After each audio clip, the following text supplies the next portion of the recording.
You're live! Alright, hello everyone. As you can see, I created this cool microphone. It's made of paper, and I attached a microphone so you'll see me swat it everywhere.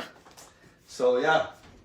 Hi, my name is Abraham. I'm the son of my beautiful mother, Petra. Stonewall?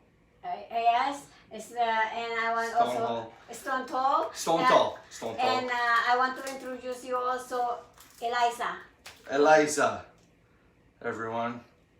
So, welcome to our discussion. Today we wanted to discuss about something very, very particular. Like as you can see on the title, it says God-given appearance. So what my beautiful mother wanted to talk about is why people are not contented with it. We're not very central, huh? Let me fix that. You like that, huh? Oh, yeah. Alright. Oh, my hair, it's ruined. Alright. So she wants to talk about why people are not contented with their appearance, why they go to such extreme measure to just change how they look, like bronzing for hours, doing operations, surgery. It's a discussion that's very, very hard to talk to. it's very broad. Very broad. It's hard to talk about it without hurting people's feelings, because everybody feels insecure in a certain way about their physical appearance. So, but my mom wanted to still talk about it, which is great. So we can like discuss. So I'm gonna let my mom start this conversation because it was her idea. Yeah, I just want to, gusto ko lang sabihin na why sa mga tayo na mga tao, mga kababayan, kagaya ng mga Pilipino, bakit hindi sila kontento? They are not content of their appearance. They put a lot of things to their body, like they inject because they want to be white instead of being happy, being brown, because that's the original that God created, the brown skin. And yet we as a Filipino, tayo mga Pilipino, nag-inom tayo ng mga chemicals para tayo pumuti. Pero hindi natin alam na nasisira ang mga kidney natin. Ang mga puti rin, hindi sila rin kontento. Dahil because yun, sabi ni Abraham na nagbibilad sila sa araw ng 4 hours just to have a brown skin.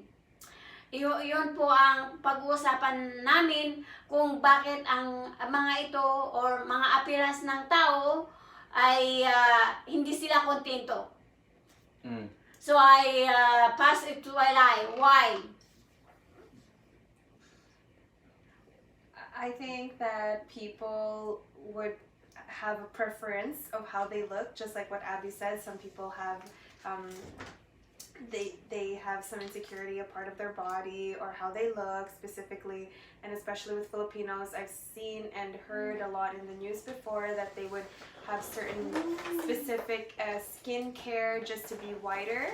I do think that for us Filipinos, we're taught that white people or whiter skin are better, but in reality it's really just our natural skin is what gives us the beauty of it. Filipinos are very half. Some of us are from blood of Chinese blood or Japanese blood, which is the more fair skin tone, and then there's the Spanish blood because we were conquered by the Spanish, right?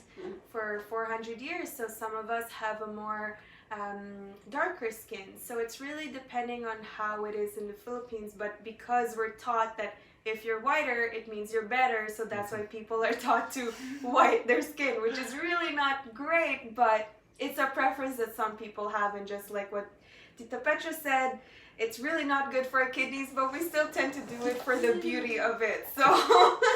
So in my opinion, I think that we should just be contented with what we have, especially us Filipinos. We have very nice skin.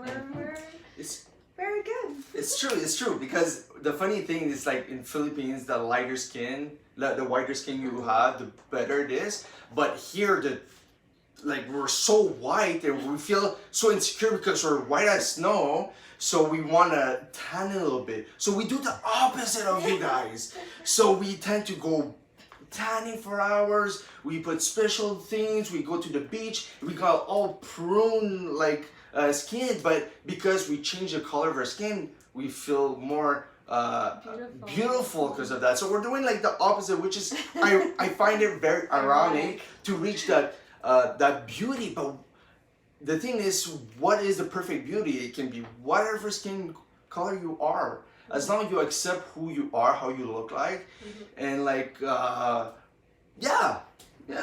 What That's about what- the picture? that's What what- do you think, Tita Petra? What do you think, Tita Petra? For me, like as you see, I'm simple woman. Kung ano ang binigay ng Diyos sa akin, happy na ako. Ayaw ko nang sirain ng pang magpaputi pa dahil para lang masira ang kidney ko. Happy na ako sa appearance ko. Hindi ko na babaguhin dahil unang-una pa lang, happy na ako sa skin ko. Kahit dumating ako dito, hindi ako nagbago. Still me, and I don't want to change. I don't want to eat some chemicals to make me white in skin or yeah. So that's it. I don't know if there are more topic to say. Abraham.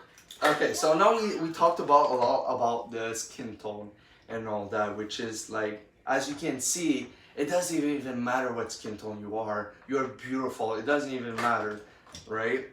Now let's talk about another like subject about the appearance that is very, very kind of broad, but like harsh a little bit to talk about. It's the let's per se the healthy part, right? What I like you. that. Okay. So I want to ask you a question first. What's the worst? Not the worst. What's the most extreme thing that you saw that a person did to change their appearance? I would say a lot. It's various of things. I know that a lot of girls would do with their lips. They plump it just to make it more bigger, thicker, or with their face, because for a lot of women, we tend to have some wrinkles or it Acros. sags, so they do a lot of Botox. It doesn't look natural at all. Or a tummy tuck. I think that's a very like a harsh procedure, a tummy tuck, so that if you cannot lose the fats anymore and it's just very saggy your skin, they do a tummy tuck. Or a Brazilian butt. That's something you could work on, girls. You don't need to do a procedure. You want proof? No, checking. Sure. No, I'm shy. He's not shy. Okay, so how about you? What's the most extreme thing that a person did to change their appearance? So far that I say, they put plastic in their face, and then when they laugh, you cannot see their smile that move their cheek or thing like that. You will see that is abnormal because it doesn't move, and their smiles is limited. That's a very good point. That's a very good point. Very good point. What about you? What about me?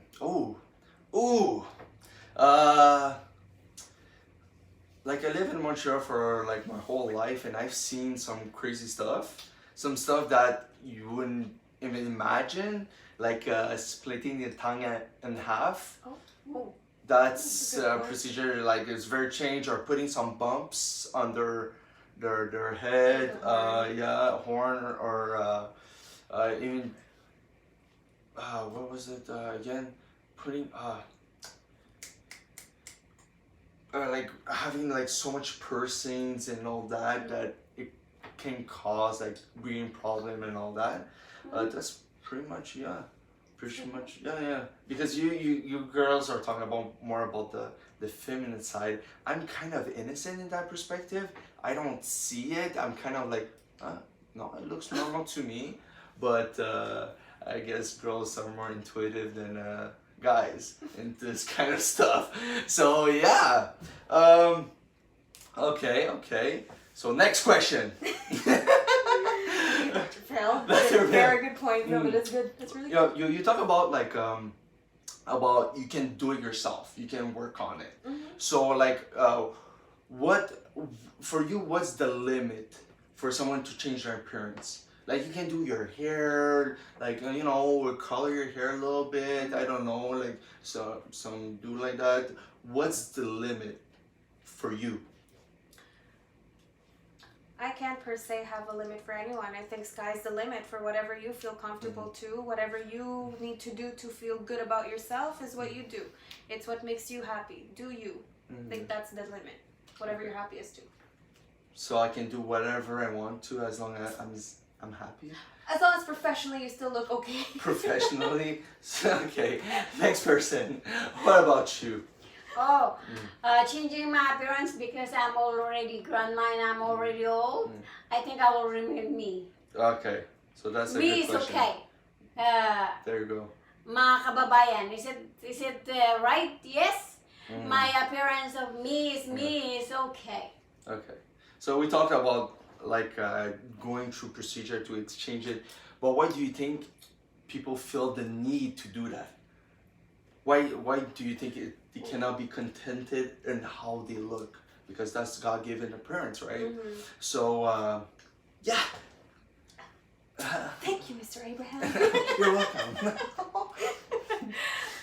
It has to do a lot with the society we live in today. It's very, it's not a simple life that we live in now. It's very much more difficult in terms of beauty, in terms of the life of living. It's different. So everyone is about how they see or identify themselves. It's really all about me. So it's how you look like. I think that's what changed. Yeah. So yeah. Yeah, I agree totally upon that. It's about how society sees you and all that makes influence how you think you should look. Because like we said in the Philippines, the lighter you look like, the better it is. And that's a whole the whole culture is thinking, the whole society is thinking that way. So it influences you to think that way. Like right now, for me, I'm gonna say I'm like taking medication for my face right now. A lot of acne. Right? At first, I didn't feel that self-conscious about it. It's been like something that I just felt it was natural. So it happens to me, it happens to me, right? But as I grew as an adult and like I went, beauty standard. I went out, I saw friends, I went on dates and all that. I saw as my acne more of something that would restrain me.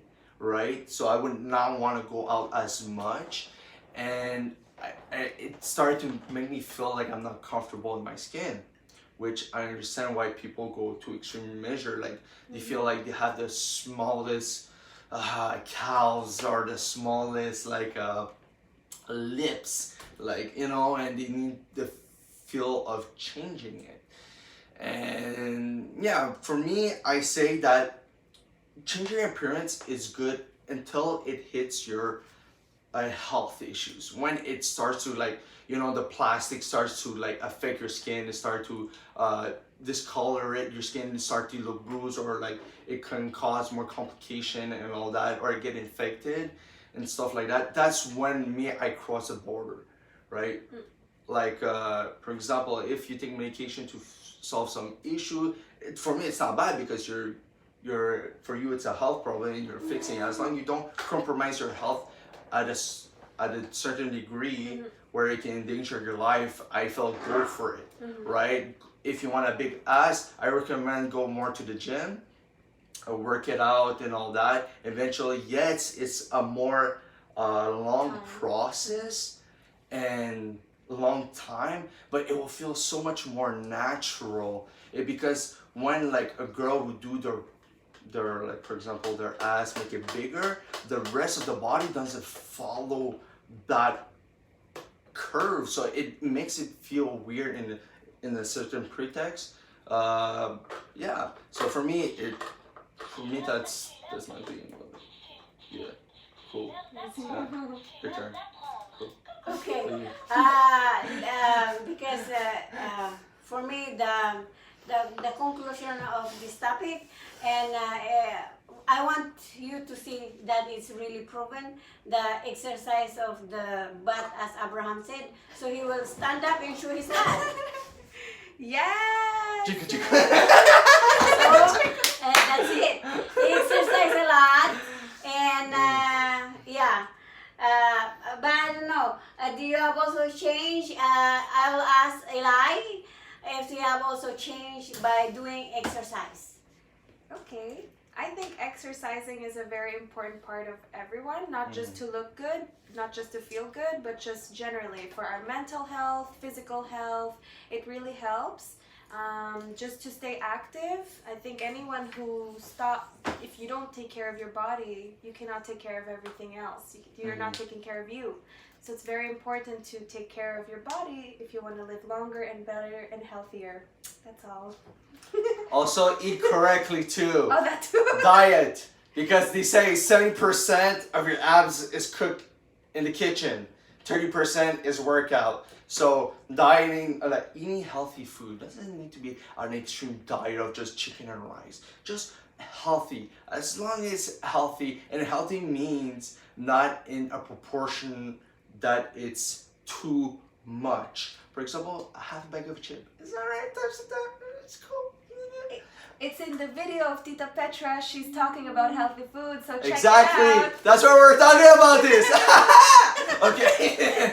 But yeah, so healthy food, I think it's a big part of it because look, we have food to help for your skin, collagen to help for your nails, your hair. There's so much things you can do to help your stuff without taking a shortcut, without pain, without compromising your health. There's like, you know, there's always I feel like there's always a path you can take that's much better, which it can be difficult to follow a certain diet. It can be difficult to work out every day, but in the long run it'll be so much better. And yeah. And thank you very much, mga kababayan, mga kapatid. Dito na mag-end ng aming video. Everybody say bye! Bye! Bye. You have to end it. Smack it! You gotta smack the phone! Smack the phone, mother! Smack it hard! No, you're not smacking The it! egg, Tita, on the right. You go like this. Look.